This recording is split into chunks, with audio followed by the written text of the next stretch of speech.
and they valued subjectivity, the interior experience, and most of all, the Romantics were concerned with the sublime. What is the sublime? These days we use it just to mean good beyond measure.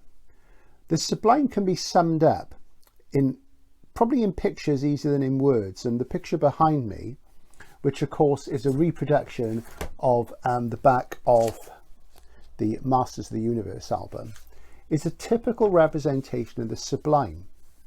The sublime was a feeling of bliss at beauty, also awe at the beauty of nature, and also terror at nature's power. So it's the kind of thing you get if you're, in the mountains, the Alps of Europe, anywhere natural that is at once beautiful and at the same time frightening. The sublime. So that's what it's about. Hawkwind's music, as House came on board and the tonal palette opened up to resemble more the timbres of classical music, insisted upon the sublime. Yet the sublime had already existed in Hawkwind, in Space Ritual and its predecessors, in its vision of space. The Romantic artists and poets particularly sought to put their vision of the sublime, their visionary experiences, down on paper in verse or in paintings. And the bliss that came from the experience of the sublime more often than not faded away and was replaced by depression, despair, doubt, and eventually death. Many of the Romantic poets died young. They found that they couldn't hold on to their vision of the sublime, and it seemed to undermine their visionary experience. And yet, when they conveyed in poetry, as Coleridge did in Kubla Khan, which Rush covered, as it were, in their song Xanadu, when Longfellow summed up the idealism of the sublime in his poem, where lives of great men all remind us that we may make our life sublime, and departing leave behind us footprints in the sands of time. Of Shelley's poetry. The interesting thing was that these visions ring true on paper, but it's hanging on to them. In the psychedelic experience, many people who took psychedelic drugs found that their subsequent experiences were less powerful, less revelatory, and less visionary. They declined in time. The level of the sublime fell away, sometimes replaced merely by terror and by the grimness. In Hawkwind, that grimness was already there. So in Hall of the Mountain Grill, we open with Psychedelic Warlords and those lines which are very down to earth and confront the reality of life for people on the outside of society. Sick of politicians, harassment and laws. All we do is get screwed up on other people's flaws. Then there's a line that says the world turned upside down now. The World Turned Upside Down is a very famous history book by Christopher Hill about the revolutionary movements in England in the late medieval and early modern periods, about the rising of unions and those sort of things. So there's a direct reference there, and that was quite a famous book at that time. And Brock is a better read guy than people think, because he'd read all that poetry as well in the 60s.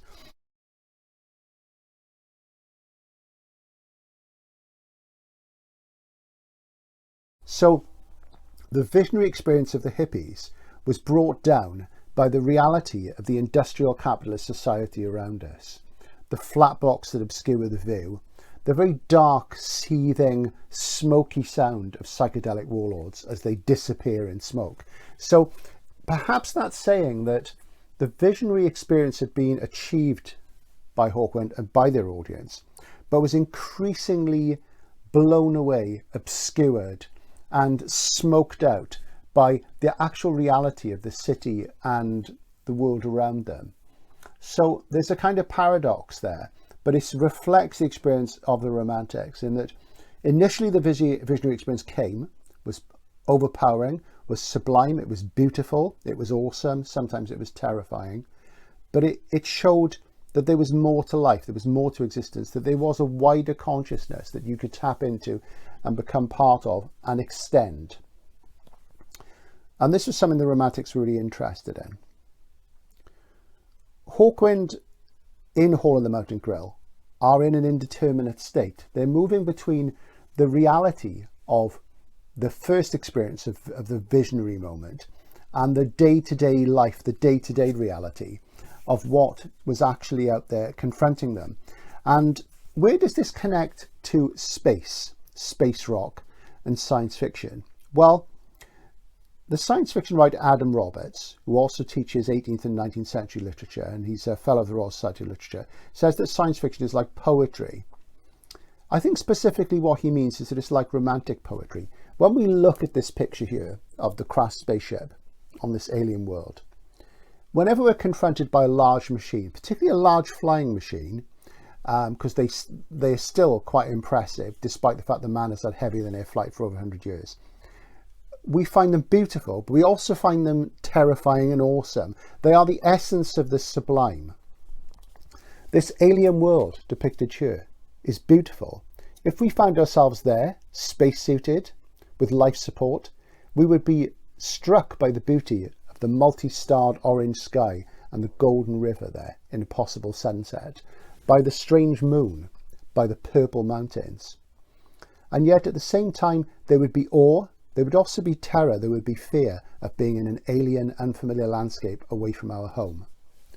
There we see the spaceship, the symbol of the visionary experience of powering across the cosmos, the mind expansion of space ritual, of the dreaming of the starfarers when they're in suspension on board the spaceship. The spaceship has crashed. It's been brought down by nature, by the awesome, terrible, beautiful power of an alien world.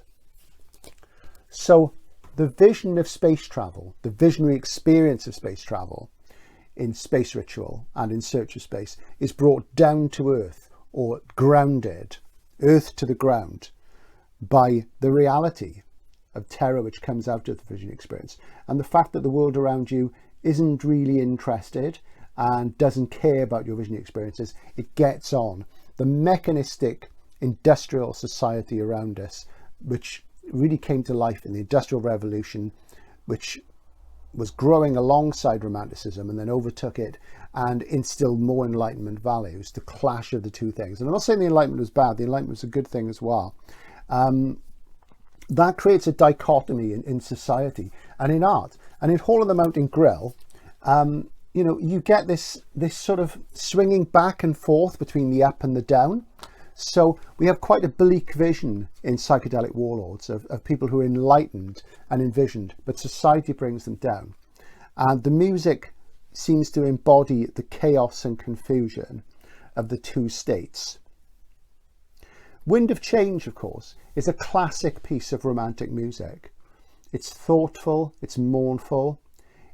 It suggests the opening up of consciousness. It has beautiful melodies, and yet there is something sad about it. The fact that House's violin is reaching for something and hinting at it and is promising us that it's there, but does it actually find it? In the late 18th and early 19th centuries, young men of means and education would complete their education by going on what was called the Grand Tour in Europe. They would visit the classical sites of Greece and Rome. They would visit the Alps, and they would be awed by the experience. Of course, then there was virtually no photography. There was only painting. There was no television. So the experience of travel then must have been so much more mind-broadening. It must have awakened the senses so much more, because now we know ourselves when we go somewhere beautiful or awesome or sublime, that it really does wake you up and you have incredible sort of joy from that. But then when you couldn't anticipate it, because you couldn't see pictures, moving pictures or anything, you only had paintings to go by if you were lucky. It must have just been incredible. So imagine that. And something in the visionary experience, the romantic experience, was the joy of childhood and of being free in nature, wandering around. And this comes across, of course, in Wordsworth's famous poem about the daffodils. I wandered lonely as a cloud, and all that stuff. And you see that in the beginning of D Rider, the children playing in the sun, the sense of freedom on the run. We never knew what time it was. We just knew how sublime it was. So there, the childlike consciousness of Turner, the sense of freedom, the open-heartedness, and then it swirls into a phasing psychedelic mash where we're phasing out and phasing in. But the beginning of the song with the woodwind, the gently strummed guitar, sonically it's more like things by Roxy Music, which also are imbued with that spirit. But in Roxy there is a sense of the modern and the arch, which isn't so present in Hawkwind. Then we get Webweaver, gentle, pastoral, acoustic. Brock's wonderful folky voice, which I've talked about many times, that again takes us in, we nod our heads and we're borne off. There's a slight sort of countryish element brought in by the piano, and you know, it's all really lovely. And you know, you're sitting there, you imagine yourself in the sylvan glade, you feel like a little elf, and you know, everything's sort of very, very fine and very, very great. And again, you know, we've had acoustic moments in Hawkwind before that, but that one has a feeling of Arcadia. Arcadia, the idea in classical Greece of a wonderful, sunny, wooded place full of fauns, satyrs and nymphs. And everything's very positive and sunny and vibrant and enthralled to nature. And that comes across very gently and very beautifully in Webweaver. And it sort of sparkles, and the coruscating sort of mesh of sound caresses us. And, you know, it's a beautiful experience. It really is. So we seem, after the downer beginning of Psychedelic Warlords, as exciting as the music is and the solos are, and as much as they recreate the acid chaos and craziness that we know and love from Hawkwind, we then move into a darker phase of Romanticism, and then we come out into the light. But there is that sense of melancholy in the mellotron and D rider as well. So you're getting the sort of movement of the wave going back and forth, receding, kissing the shore, and sort of flying back away again.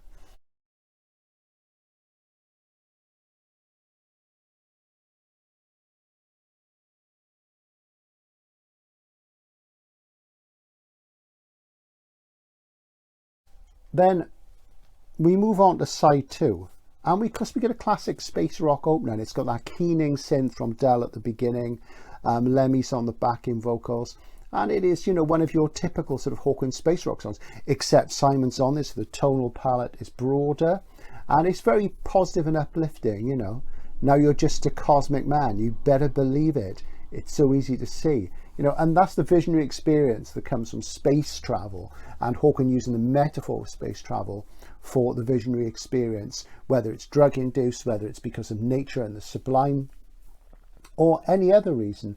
And it's very, very uplifting. And again, we're seeing this sort of movement between Hawkwind's prior acid phase and the new sort of romantic phase that they're going into.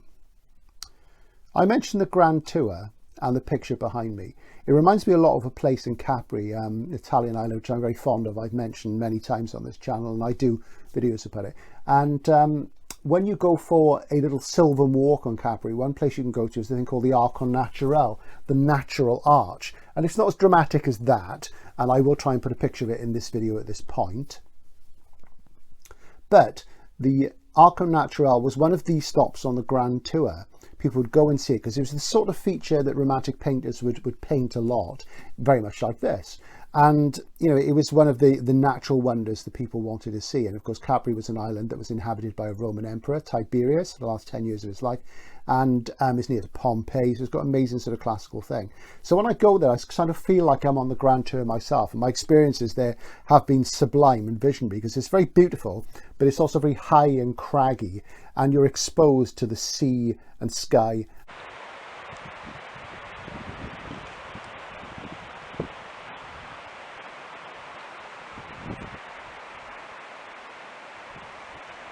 I'm just going to digress a bit here into Warrior on the Edge of Time. Yay!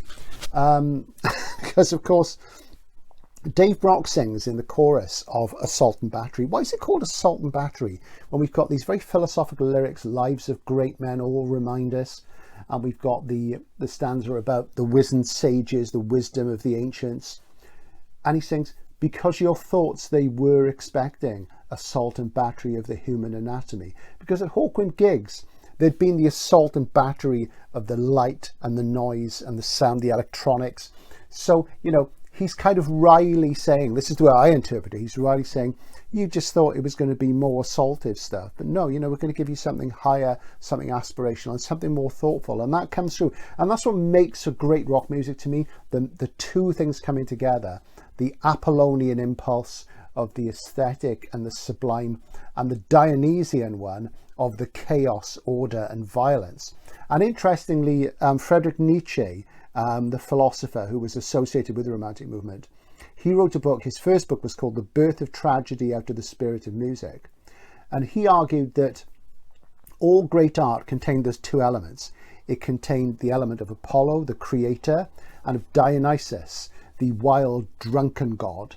And the two together, when meshed perfectly in balance, created great art. And he said this is what happened in Greek tragedy. And to me, it's exactly the same as what happens in great rock music. If you think of the variety in this record, with the chaotic moments of psychedelic warlords, the blissful space rock and assault that you get in You Better Believe It, and then there's the fine, refined detail of Hall of the Mountain Grill.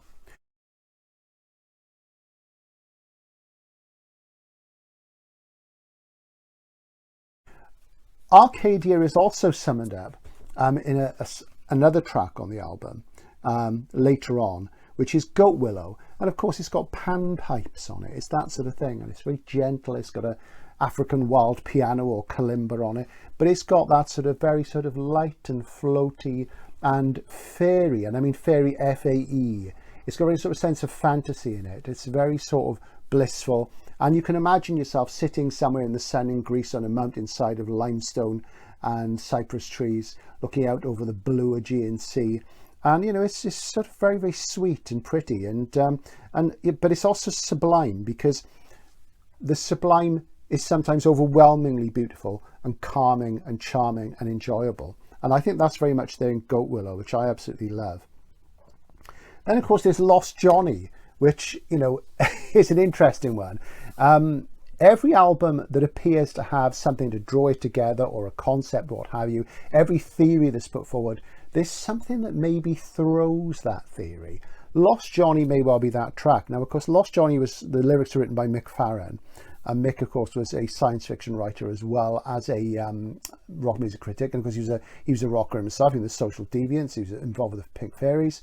And it's got some amazing lyrics. There's some lyrics about alligators in sewers, which seems to relate to a short story by Harlan Ellison called Croatoan. There's things like, the time has come for you to choose, you'd better get it right. The Berlin girls with sharp white teeth are waiting in the night. Well, that's interesting, the Berlin girls, because in the mid-70s, there was enormous interest in Eurocentric imagery in rock music, and that continued into the early 80s. Why was this? It's because of the Cold War, the divided Germany of Berlin. The Berlin Wall had gone up about 61, and it was in all our minds. The weight of European history and current affairs was heavy upon us. We knew that at any time the bombs could drop, the balloon could go up, and the war could happen.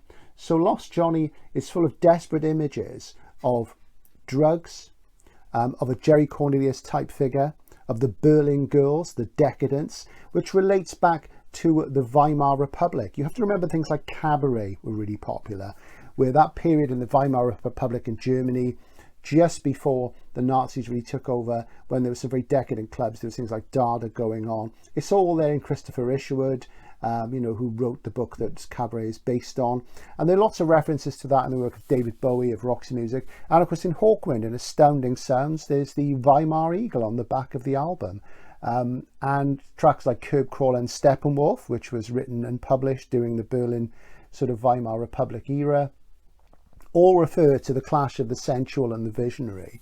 So there is kind of relevant thing going on there. Lost Johnny, even though there are occasionally sort of American references, does have some Eurocentric ones as well. So it's kind of saying that the sort of background culture of Europe is playing a big part here. And I always see Hawkwind as being more European than American in this sound, despite the influence of American bands like the Steve Miller Band and Paul Kantner's Jefferson Starship, which are really important in Dave Brock's mythology, I know. And of course, Noi were important to Dave. You know, he did liner notes for their first album in the UK. So you get that as maybe a sidebar that throws things. The album closes with Paradox, which is, again, violin mellotron, and it's a real downer of a track. And again, that's the point. The visionary experience at that point couldn't last for Hawkwind. You know, the story that I'm telling you and all that stuff, you know, ask yourself, try and find the answer. It's just seeking for that experience and how people always bring you down. And that's the paradox of Romanticism. When you discover it, when you discover the sublime, it seems to hold all meaning. The artist then tries to capture the meaning of the sublime and put it on paper in words or in music or in a combination of the two, as Hawkwind did. But it's elusive and it slips away, and the darkness descends, the gloom descends, the smog and the fog descends. And we found ourselves, alienated from other people, and that despite the beauty of the visionary experience, that it can't last. And this is what I see in Hall of the Mountain Grill. So I see science fiction, the way that Hawkwind had used science fiction and the metaphor of the voyage through space for the psychedelic visionary experience of drugs, the spaciness that comes from acid. And I see Simon House's entry and Brock's reading of romantic poetry as being stamping really the fact that Romanticism and that an older European tradition was occurring in the music, even though it wasn't trendy by that point. Prog, had been around for a few years, and one of the big things in prog was taking actual classical pieces and doing reworkings of them, some of which just really didn't work. There was Deep Purple's concerto for group and orchestra, things like that. But Hawkwind, of course, had a lightness of touch because they stuck to those basic 4/4 rhythms, the things the critics always railed against at that time. That's what kept them real. They could invoke more highfalutin ideas from high culture and from literature and outside the world of rock and roll into rock and roll so effectively because the framework stayed the same. And they realized that what mattered were the lyrics and the tone colors and the variety. So for me, Hall of the Mountain Grill is not just a transitional album, but an album that represents two sides of the same vision, trying to capture the visionary experience and the difficulty of holding onto it in the real world. And a nod towards the fact that maybe science fiction was part of that visionary experience, was part of poetry, and should be brought into that canon. I want to say a bit more about Mountain Grill because it's one of my favourite albums of any kind. And aside from the fact that I find it very beautiful to look at, I know I keep doing this, and I love the tracks. It's the sound of it. I mean, the musicians, they just mesh together so well. And if you get some primitives, some people with fundamental techniques like Brock and Simon King were stylists, they don't claim to be people with massive, maestro virtuoso techniques. They just have something guts and they have something real and natural. And Simon comes along, an Apollonian artist, he can play almost anything. And, and yet he's got a hippie sensibility, and it comes together. And people like Lemmy, who are just completely unique, and Turner, who brings in the bit of free jazz and that wide-eyed, optimistic openness towards community and freedom and people working together for a common good. So really, you can't fault it. And Del Detmar makes his final appearance on a Hawkwind album and acquits himself with complete honour. Great tone colours. So that's my thoughts about Hall of the Mountain Grill. Thanks again to everybody who supported my videos, everybody in the Hawkwind fan community who's enjoyed them. Please let me know what you think. You might think I'm talking a load of rubbish, you may not, but I would say do look into Romanticism, have a think about it, and listen to Hall of the Mountain Grill with those thoughts in mind about the visionary experience, how beautiful it is, how awesome it is, how sublime it is, and how hard it is to hang on to that when you're out there in the real life where you're sick of politicians, of harassment and laws, and everybody just brings you down and down. This is Outlaw Bookseller, Stephen E. Andrews, and remember, now you're just a cosmic man.